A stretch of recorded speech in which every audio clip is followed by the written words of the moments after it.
iRacing accidentally made the ARCA car into the best oval car they've had on the service in years. While the official update just said that they updated settings and some weird dirt track thing, what actually happened in this update was that the devs accidentally put in a hot engine, quote unquote, into the car, which means that there is more horsepower and can get to higher revs in the ARCA car. This creates a sort of 750 horsepower package that nobody has felt on iRacing since the Gen 5s. And really, it's just taking me back to the days where I just started iRacing and I was playing Pickup Cup at Charlotte and Phoenix over and over again, just sliding around everywhere. This has been the greatest day on iRacing in a while. So what actually has changed? So first off, the rev limiter is now at 9.7k revs instead of 8,000, and a couple crazy things happen with that. First, restarts are insane. As you can see here, you can easily self-spin the car while restarting, which is really funny, but probably not the best for a D-Class series like ARCA in all honesty. And now the driving. I'm gonna put up my lap here, which was literally the second lap I ever did, and I did it in completely the same settings and setup as I'd had for the previous season, which was actually just last week at Atlanta, and I came back after not racing for a week and instantly went a 10.5 up on my all-time best time. But the time was not made up in the corners. No, I was actually slower in the corners than I was on the old ARCA car.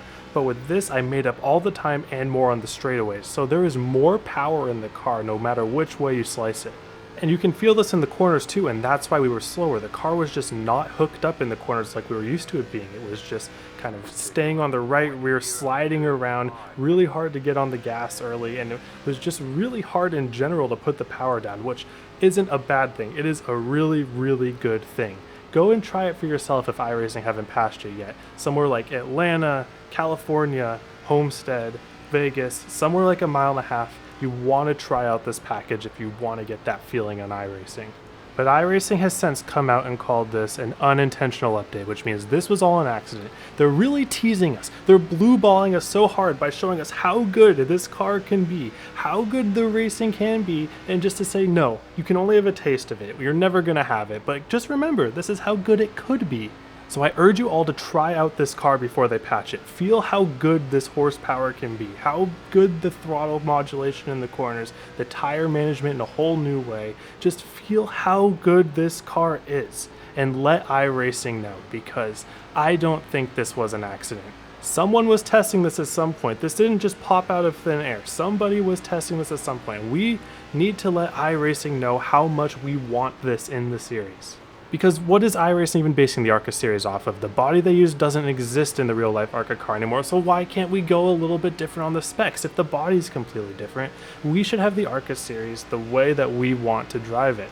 Okay, I'll shut up for a bit if that hasn't convinced you yet. Just listen to this car.